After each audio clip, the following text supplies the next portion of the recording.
intel sources is that Lashkar political wing, the MML or the Milli Muslim League, has resurfaced in Pakistan. This is in the aftermath of Operation Sindur and India hitting Pakistani terror organizations, terror epicenters and their military installations hard. Now the MML that was founded by Hafiz Saeed's aide Saifullah Khalid seems to be resurfacing. They've put out posters glorifying the 1998 nuclear test featuring Pakistan's army chief. Lashkar-linked leaders were seen in that posters as well. These posters have been put up in Karachi and in Lahore is what we're given to understand. Yet another nuclear threat coming to the fore from the Pakistani side. It was the administration, the ministers first. Now terror organizations are also using this particular threat to try and put up a brave face, even as the world sees how Pakistan was hit by India during Operation Sindur. Akanksha now joins us, getting us more details. Akanksha, this is not new, this kind of saber rattling that we're seeing from the Pakistani side. But what have we gathered? How is India looking at this? What are intelligence sources suggesting?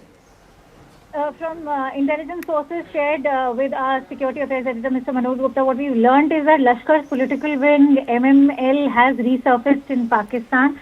And as we all know, this establishes the direct link of the Pakistan army with the jihadi network which has been exposed. We all know that MML was founded by Hafiz Saeed aide Saifullah Khalid. Pakistan, of course, has become unconquerable is what the MML poster is stating, which are now surfaced all over Pakistani cities like Lahore and Karachi. This is to tell the world that they have the nuclear bomb. They are also celebrating the nuclear testing done by Pakistan in the year 1998. And they say when Pakistan became unconquerable was the moment on 28th May, the nuclear test done by Pakistan. So this also endorses CNN News 18's news that Pakistan Army Chief, now the Field Marshal Asim Munir, is the third generation jihad chief. MML, as we all know, is a political party that emerged from the same ideological framework as the Lashkar-e-Taiba. It was founded by Khalid, who is closely linked with Hafiz Saeed. MML's stated mission is to convert Pakistan into a true Islamic caliphate. They have presented themselves as a political voice for those associated with the social work of Jamaatul Dawa, which is the elitist charity fund. As we are also showing those posters that have now surfaced all over Pakistan, that I think this poster should now also be capitalized, Poonam, by India in its diplomatic push. It's also a slap in the face of the UN, which fell short of condemning the resistance front in its condemnation statement of the Pahalgam terror attack. And this poster in itself is a direct testimony to that link that the Pak army has with terror outfits, whether Lashkar or its political wing like the MML. People seen in these posters are seen side by side with the defense chiefs like Faisal Nadeem, who is the Pak president of Markazi Muslim League Sindh province, Nadeem Awan, who is the president of Pakistani Markazi Muslim League Karachi, Noman Ali, who is the vice president of the Karachi chapter. So this is nothing new. Posters like these, multiple of them, Poonam, are placed in Lahore and Karachi. This is only to now tell the world that they have the nuclear bomb. And remember, as you said, this is saber rattling because this is exactly what they did during Operation Sindur. And Prime Minister has already reiterated that India will not be falling prey to their empty threats of nuclear warfare. And Akanksha, this is something that is only going to give more ammunition to India. We have several of our delegations that are still currently going worldwide, exposing Pakistan. And Pakistan, in a bid to try and threaten India, hasn't realized that they're pretty much digging up their own grave. Absolutely. And as you rightly highlighted, India stays united when it comes to tackling Pak-sponsored terrorism. Our multi-party delegations, which have various opposition voices like Kanimoi or even, say, AIMIM's chief, and Asaduddin Owaisi, who've gone on to himself as one of the leading Muslim voices from the country, has gone on to condemn Pak-sponsored terrorism when he's talking about how Hafiz Saeed's brother was threatening the Pahalgam terror attack months before it took place in April. It was he's referred to a speech in February that was delivered. So this is, in fact, Pakistan axing its own feet by propping up such posters. As you rightly highlighted, the timing is extremely delicate. India's multi-party delegation is all set to arrive in Washington, D.C., the one that will be led by Dr. Shashi Tharoor. It will be arriving from 3rd till the 6th of June. It will be in Washington. Remember, over the weekend, Dr. Tharoor's delegation was in New York.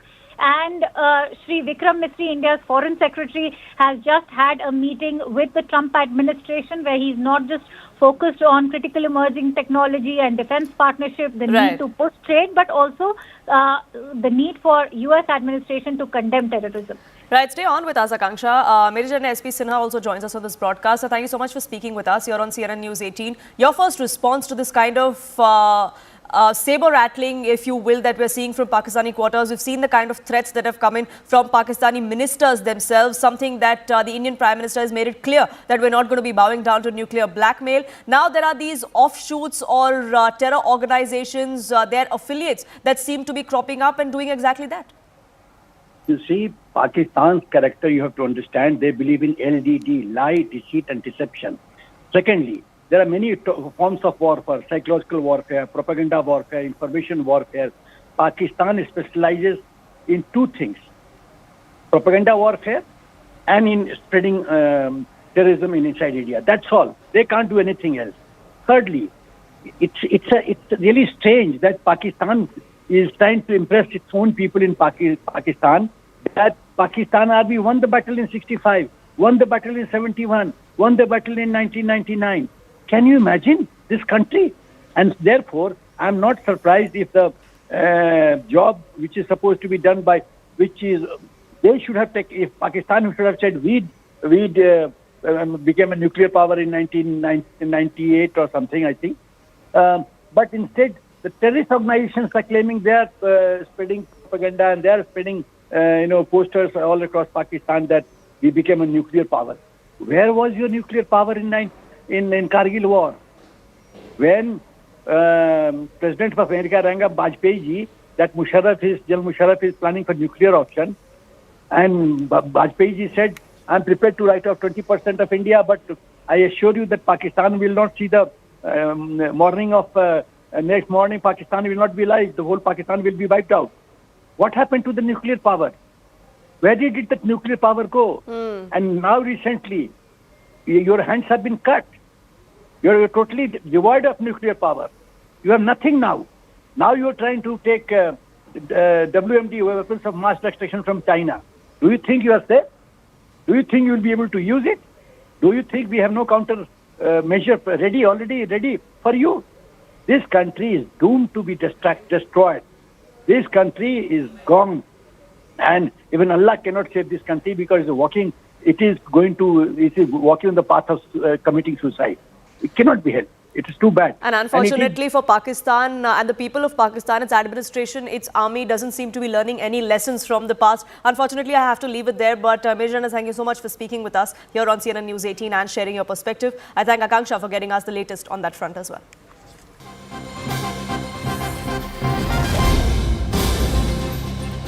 Shifting focus now to our eastern frontier and what's happening in Bangladesh. The Yunus administration, the interim government in Bangladesh, seems to be facing fire from all sides. The Bangladesh Nationalist Party, which is the BNP, held a massive rally today in Dhaka. They've been criticizing the Yunus administration for multiple reasons. One, of course, is the deteriorating law and order situation in the country. And the other is his complete silence on a timeline for holding elections in the country. Remember, it has been 9 months since Mohammad Yunus was installed as the chief advisor of this interim government. He was to make way for a democratically elected government, but so far there has been no timeline that has been set by him for elections to be held, despite those calls and demands coming in from several quarters. Son of Khalida Zia is expected to be addressing this mega BNP rally that we are going to be seeing in a short while from now. The BNP has expressed its strong dissatisfaction over why Mohammad Yunus refuses to stick to a timeline of holding elections by the end of this year. On the other hand, there are protests that are continuing against Mohammad Yunus's administration as well. Government employees, public teachers, all of them have been hitting the streets in protest against a recent law that was passed by the Yunus administration, which gave them unbridled powers, is the allegation that was being made, that any public servant could be removed by the administration for what they would deem fit as misbehavior. There was no due process that had to be followed as per this new law. Over that, we saw protests that were being staged, the secretariat in Bangladesh that was held hostage, and there were these protesters that laid siege to that for days together were given to understand that has now been suspended temporarily, given that the Yunus administration and its representatives have decided to open up dialogue. Kamalika, my colleague, now joins us, getting us more details. Kamalika, there is protests, there are calls for elections, there are rallies that are being held every single day in major cities of Bangladesh, like in Dhaka, and we have Mohammad Yunus, who is embarked on this 4-day visit to Japan. Many would say he's trying to turn a blind eye to all the crises that he faces back home. Yeah, absolutely. When such a situation is there in the country, where there is totally an uncertainty, a volatile situation is there, in such a situation, he has gone for a 4-day tour in Japan, and that is also very criticized by the people out there, and obviously the other political parties like PNP, like Awami League, they are banned there, but still they are also putting up this question that how in such a situation he can actually go for such tours in Japan. So definitely, in one hand, where the situation is uncertain, the situation is volatile. At that point of time, Mohammad Yunus, who is the interim advisor to the interim government, is venturing out to Japan on a 4-day tour. Obviously, people are criticizing it. And BNP has held a huge rally today in Bangladesh, and they are also raising several questions because they are very much unhappy that last week when they had a discussion with Mohammad Yunus on election, even after that, no date was declared or no roadmap to election was given. It is stated that the election will be taking place or declared by June next year, which is not accepted by the BNP and the other political parties. Right, so looks like trouble is mounting for the Yunus government after he returns from Japan. There are all of these protests, all of these crises that he will have to handle, and questions are going to be asked of him both internally and outside by other countries, including India, who's keeping a close watch on these developments. For the moment, Kamalika, thank you so much for getting us the latest. Back home now, Prime Minister Narendra Modi has made it clear that the Indus Water Treaty of 1960 was badly negotiated back then. It has been put in abeyance. Remember, Pakistan is paying the price of pushing terror into India, and that's something that has been decided by India after that April 22nd Pahalgam attack. Yesterday, at an event that was being celebrated to mark 20 years of the Gujarat urban growth story, the Prime Minister added that the suspension of the water treaty has Pakistan feeling the heat. He did not name the Congress, but his remarks were seen as a direct attack on past governments, including that of Nehru. This has sparked a fresh political row, Prime Minister Modi criticizing Nehru's role in the treaty. Congress leader has responded sharply to it as well, calling the Prime Minister's statement false. Opposition parties, meanwhile, including the TMC, are demanding a special session of the parliament to seek clarity on India's recent military operation and what the road ahead lies. With Congress and the BJP trading baths, Rahul Gandhi continues his criticism of the Prime Minister and the External Affairs Minister over India's foreign policy, even as we see Prime Minister Modi taking a strong stance against Pakistan in all of his recent engagements. 1960 में जो Indus water treaty हुई है, अगर उसकी बारीकी में जाएंगे तो आप चौंक जाएंगे। यहां तक तय हुआ है उसमें कि जो जम्मू कश्मीर की अन्य नदियों पर डैम बने हैं, उन डैम का सफाई का काम नहीं किया जाएगा, डिसिल्टिंग नहीं किया जाएगा, सफाई के लिए जो नीचे की तरफ गेट है वो नहीं खोले जाएंगे। 60 साल तक ये गेट नहीं खोले गए, और जिसमें 100% पानी भरना चाहिए था, धीरे धीरे इसकी कैपेसिटी कम हो गई, 2%, 3% रह गया। क्या मेरे देशवासियों को पानी पर अधिकार नहीं है क्या? उनको उनके हक का पानी मिलना चाहिए, नहीं मिलना चाहिए क्या? और अभी तो मैंने कुछ ज्यादा किया नहीं है।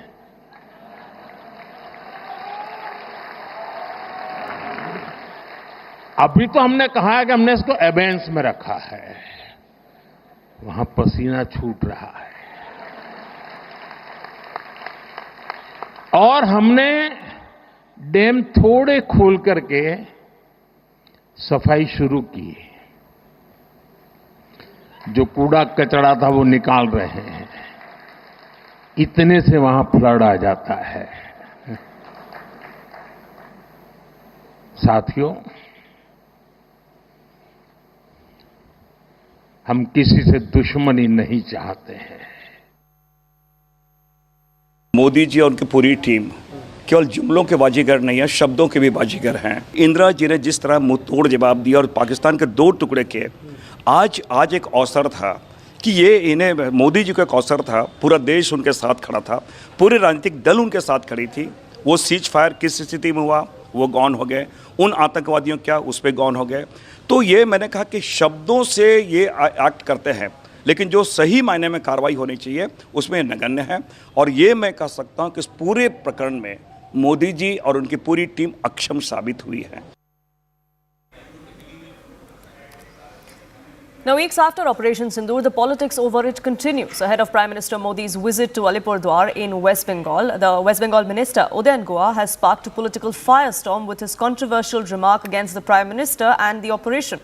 Udayan Guha, the Minister for North Bengal Development and a key aide of Mamata Banerjee, has said that Sindoor is being sold as a business.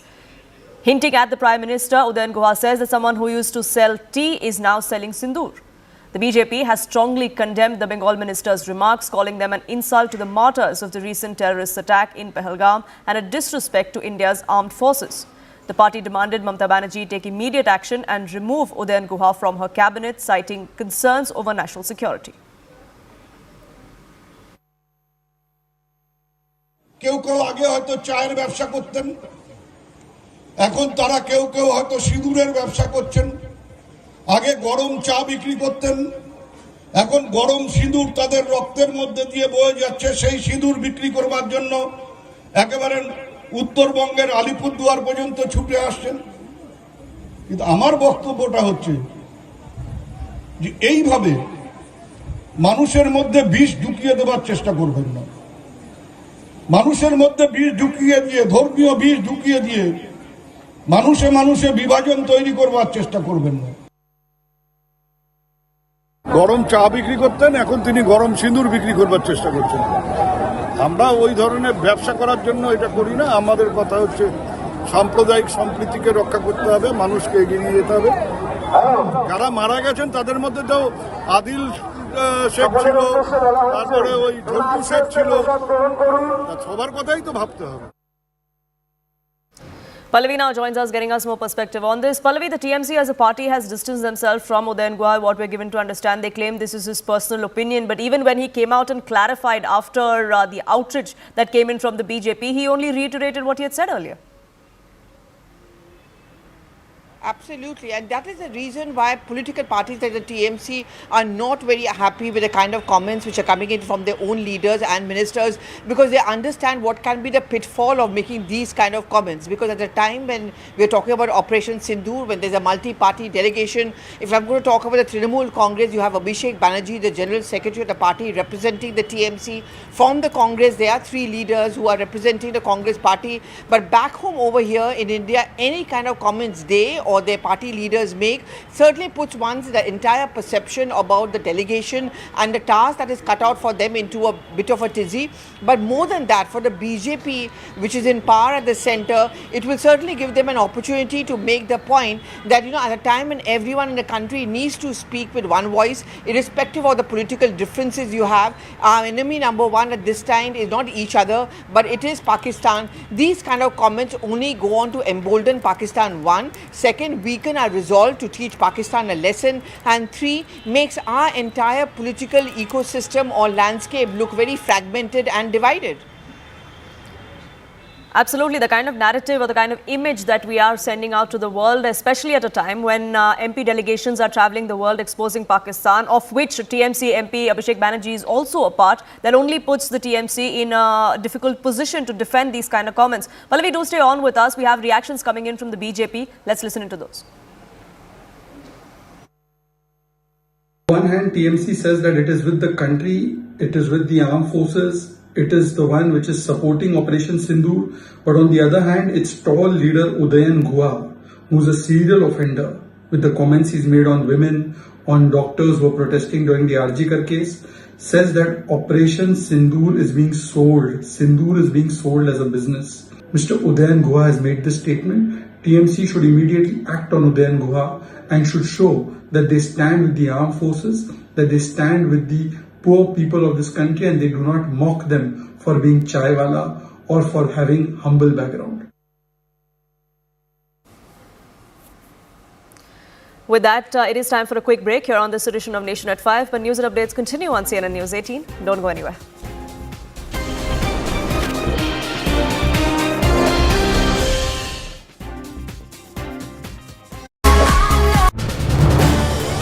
This is News 18 Network.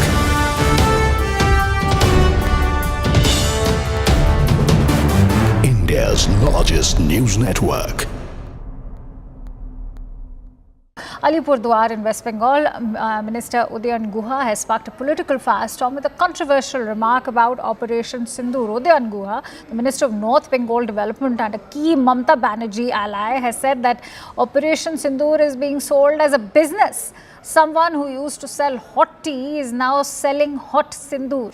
The BJP has strongly condemned Guha's remarks, calling them an insult to the martyrs of the recent terrorist attack in Pahalgam and a disrespect to India's armed forces.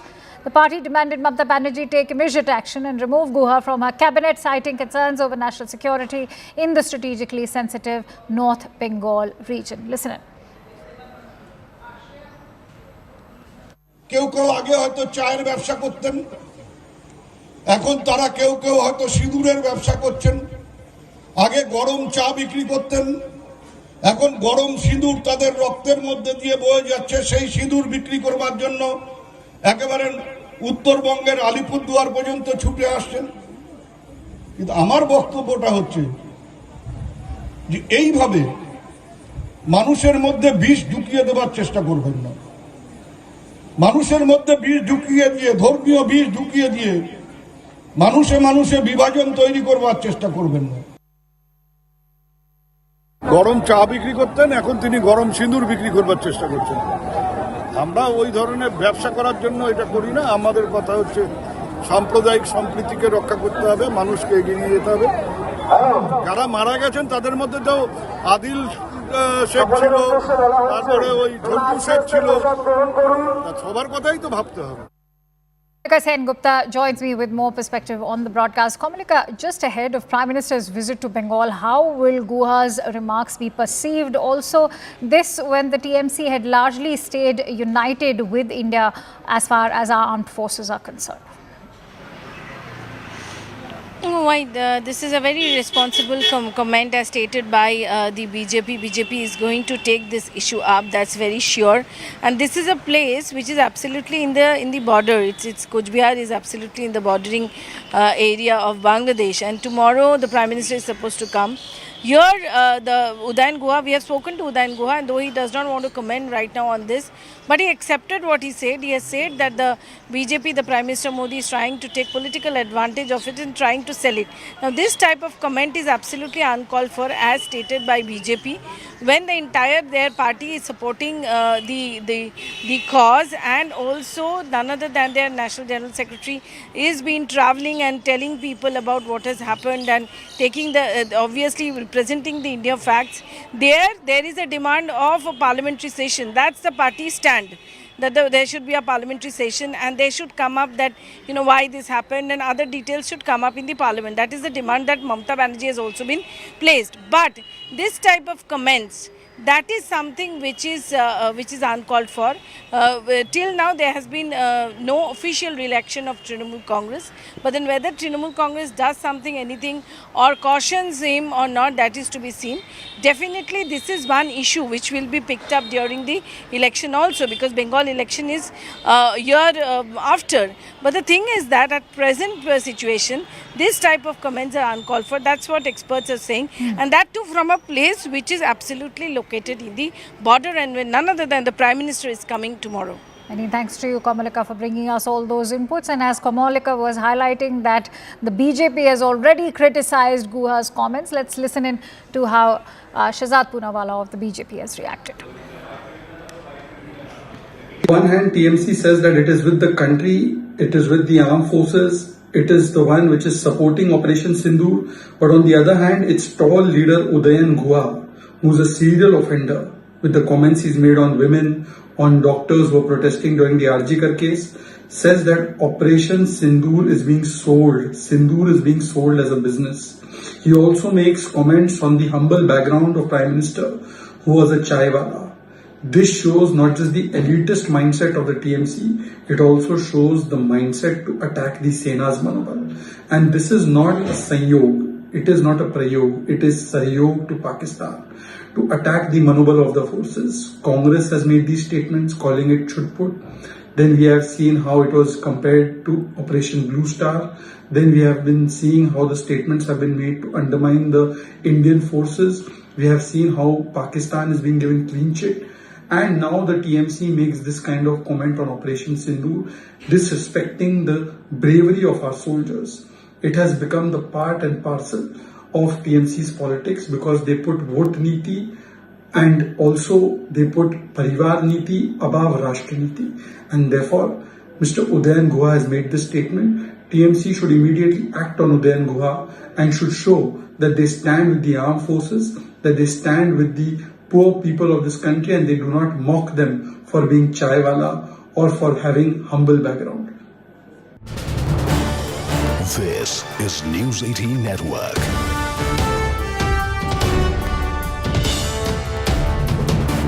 India's largest news network.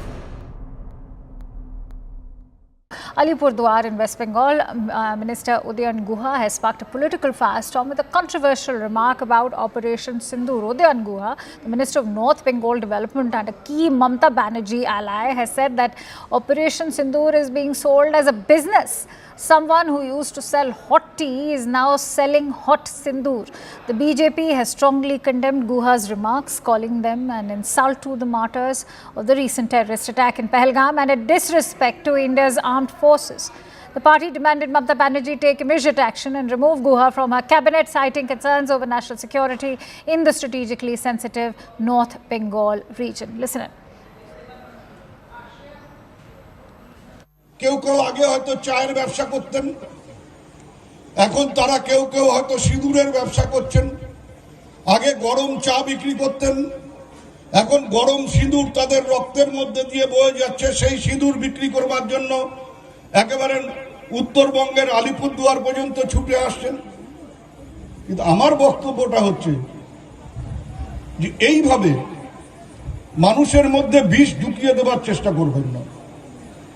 মানুষের মধ্যে বিষ ঢুকিয়ে দিয়ে, ধর্মীয় বিষ ঢুকিয়ে দিয়ে মানুষে মানুষে বিভাজন তৈরি করবার চেষ্টা করবেন না।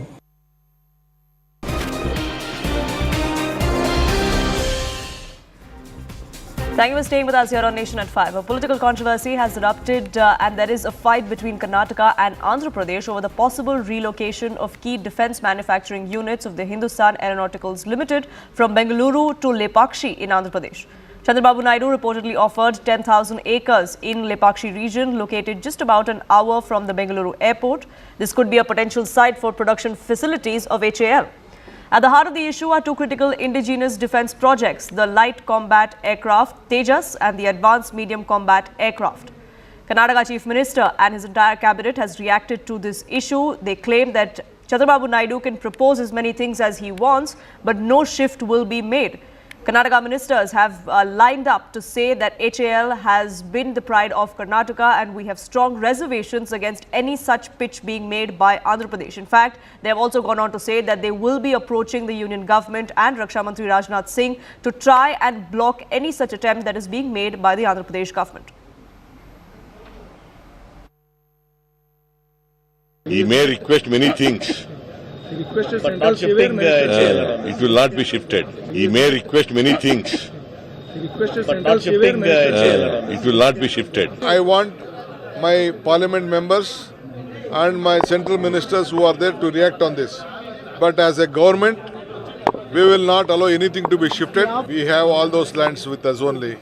We have given in Tumkur for HAL. We have given for helicopter division. We will give land. What is there? If they want to expand, we will give. Let them have any new thing. I don't want to come in their way. This is totally wrong. We have a dedicated new industrial policy. We have aerospace and defense policy, and Karnataka contributes 65%. It is even 67% like that of the defense and aerospace contributions. Yesterday you could see Tata, this one coming over here. That itself pose. Harish now joins us, getting us more details. Harish, we've seen the kind of reactions that have come to the fore from both sides. Are we looking at a representation that the Karnataka government makes to the union government or to Raksha Mantri anytime in the near future? Yes, in fact, Karnataka is likely to seek the defence corridor because the argument has been there much before this move by Andhra Pradesh that Karnataka deserves a defence corridor because, as the state says, more than 65% of aero defence manufacturing and ancillary units are situated in Bangalore, in Karnataka, and it makes sense to have a defence corridor here. And they're pointing out how two things work for Karnataka. One, HAL is pride of Karnataka because it was started in 1940 and back in the erstwhile Mysore Kingdom had contributed land and initial investment for starting HAL. Later on, the British took over it and it was nationalized eventually and became a part of the government of India. So they're saying it's the pride of Karnataka. The roots are here. The state has contributed heavily for developing HAL. One. Second, they're also saying that just as a pure destination for manufacturing aero defense equipment, there is no other state better than Karnataka because the units are up here. 65% of India's aero defense manufacturing happens here. They're also pointing out how the fact that now you have the Tatas who have a JV with another international firm manufacturing their choppers in Karnataka near Kolar. That contract was signed just a couple of days back. They're saying it's a validation of the aero defense manufacturing capabilities in the state. And HAL can expand. There is no shortage of land, water, or any other resources. And many are also arguing that sites that Andhra Pradesh is switching now, Lepakshi, Madakasira belt, which is around 1 hour drive from Bangalore International Airport, does not have any infrastructure at all. It's a small 60p town, and how would HAL set up a unit there? So they're saying just purely because of business sentiment or the entire climate here, it's Bangalore and Karnataka, which is much better placed for expansion for HAL. Right, Harish, do stay on with us because political reactions are trickling in from both sides. Both states want to make a pitch of whether or not HAL or at least some of its newer projects can be shifted out as an extension to Andhra Pradesh from Bengaluru. That's something that the idea is being mooted. Whether or not it happens, there is going to be a back and forth. Perhaps there could be a legal battle that we see over this as well. But let's listen into some more reactions that have poured in. Our Chief Minister has earmarked 10,000 acres in Anantapur district, Lepakshi area for this defence corridor to come up, specifically targeting the aerospace industry. So we have a request from several private companies also to be part of this. Private companies which have actually shown their interest also to be part of this have said that Karnataka doesn't have such favourable conditions and they would like to be part of this initiative by the Andhra Pradesh government and our Chief Minister. So we are hoping that Government of India also be part of it and have the defence establishment, especially the HAL, to be part of this. Apart from this, we are also planning a space ecosystem somewhere in near Sriharikota. When Congress government is going very slow on the issues or the projects, others will eye on our projects. So that what my demand is, our state government should take immediate steps to develop all these projects. Otherwise, other state leaders will eye on the projects. So it is because of their failure to maintain or give land or whatever. See, this is the problem. So it is our project. We are capable to handle this so that we are not allowed to send it to somebody. HAL was formed with a partnership where Jawaharlal Nehru ji, our first Prime Minister, and Krishna Raja Wadiyar, our Maharaja, together shook hands, and the Maharaja gave huge chunk of land to start HAL here. Karnataka government supported it, and it's a baby of Karnataka government too. And we will not allow this to be shifted at any cost. So whether Mr. Chandrababu Naidu wishes that to happen, but we will not allow that. Shifting focus now, the US State Department has instructed US embassies and consulates around the world to pause new student visa appointments as it moves to expand its social media screening and vetting for all applications for student visas. The suspension is intended to be temporary. It does not apply to applicants who have already scheduled their visa interviews. Secretary of State of the United States Marco Rubio's directive aims to tighten entry rules, citing national security concerns and campus unrest. Scheduled interviews will be proceeding as planned is the clarification that has come to the fore from the Trump administration. This comes at a time when the US government has revoked scores of student visas. It has attempted to stop foreign students from studying at universities like Harvard, a move that has been halted by the judge for the time being. If you're discussing that, that's something that has not been discussed publicly. It would have to be leaked material if it exists. What I can remind everyone of, which we've discussed for months here, is that we use every tool in our tool chest to vet anyone coming in who wants to come into this country. And in order to do so, it has to apply for a visa to gain access to our nation. So every sovereign country has a right to know who's trying to come in, why they want to come in, who they are, what they've been doing, and at least hopefully within that framework, determine what they will be doing while they're here. So that's nothing new, and we will continue to use every tool we can to assess who it is that's coming here, whether they are students or otherwise. Akshmit, how do you see this move by the White House? Are you worried? Yes, hi. I am looking at it. So, being a student and applying myself, also looking at the global scale. So, I have worked a lot with the United States, also been to Harvard once due to HPAIR program. So, looking at that, I do see that diverse cultural cross-border learning is a very crucial thing.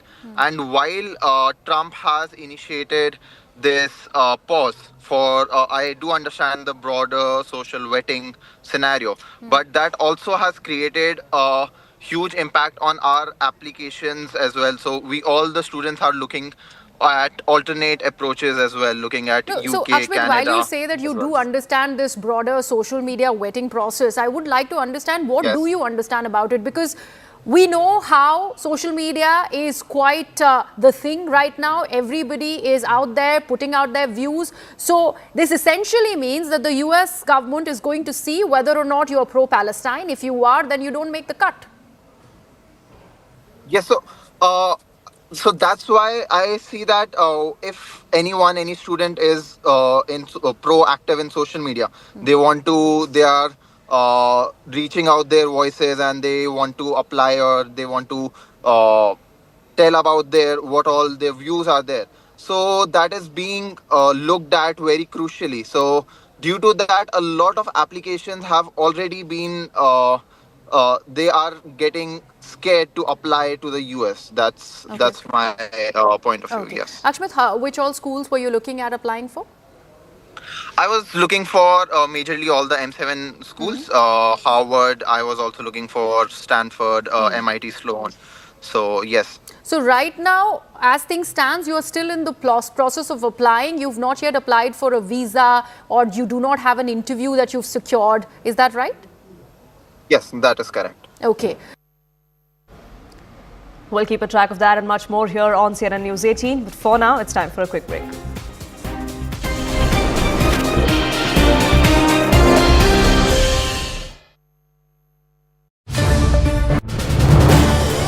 This is News 18 Network.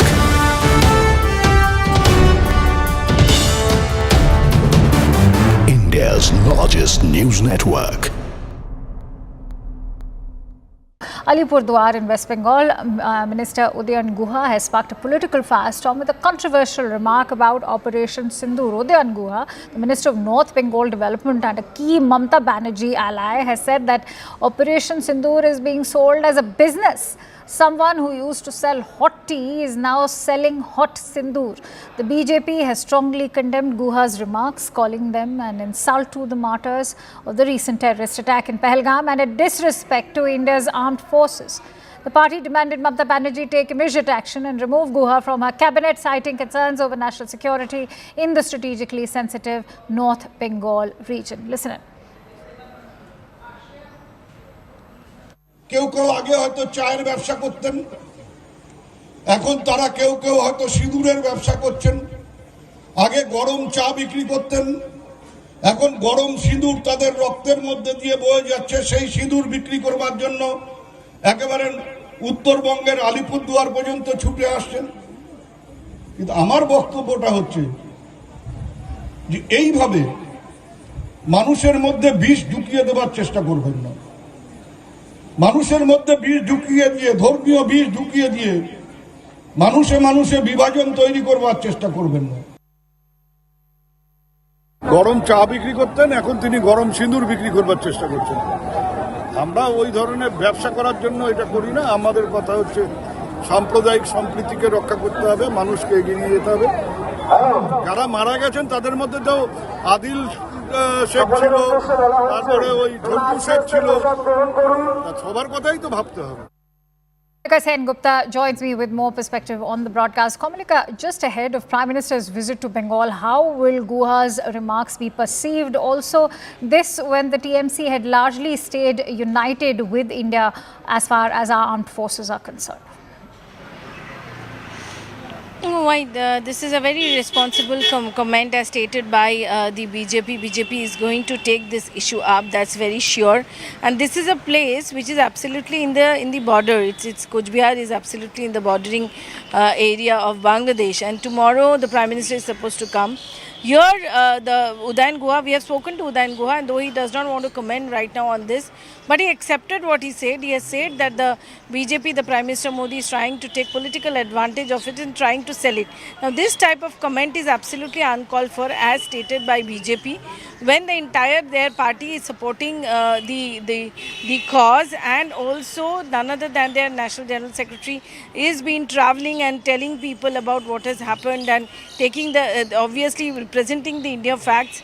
There is a demand of a parliamentary session. That's the party stand, that there should be a parliamentary session and they should come up that, why this happened, and other details should come up in the parliament. That is the demand that Mamata Banerjee has also been placed. But this type of comments, that is something which is uncalled for.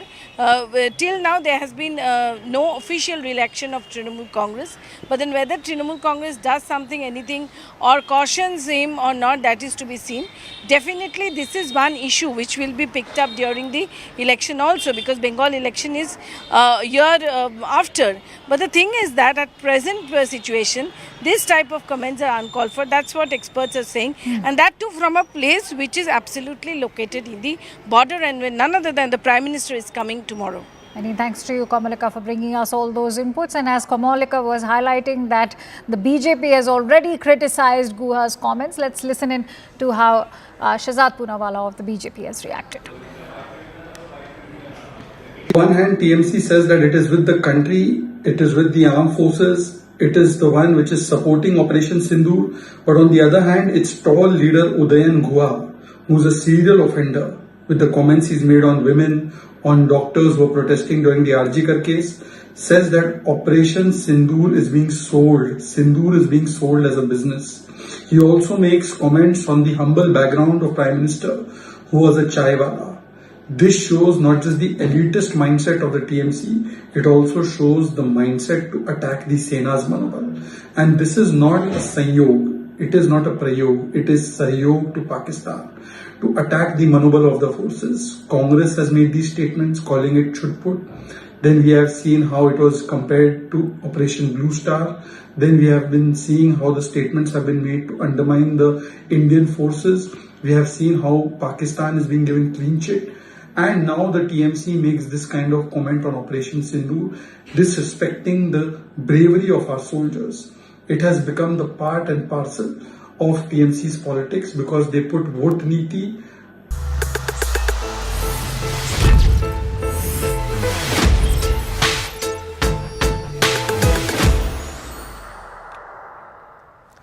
Namaste, Jai Hind, and welcome to this edition of Take 3 Shots. I'm Anand Narasimhan. We're missing Zaka with us, but Rahul Shivshankar is with us. Rahul, let's ask the first question that everybody is asking. What is with these mock drills? Operation Sindur is still on, but right now there's been an announcement that across from Jammu and Kashmir downwards all the way up to Gujarat, there are going to be mock drills along the border areas. What's the thought process behind that? Well, the last time there was a mock drill on May 7th, I remember we were sitting on May 6th, exactly on this show, and I said, what if that is a decoy? Look, it's quite clear. Let's be honest about this. It's quite clear that we need to be in a state of readiness because all bets are not off. Pakistan hasn't demonstrated visibly any either contrition or any sign that it is willing to give up its old bad ways, its malevolent ways. So India needs to be on top alert. We also need to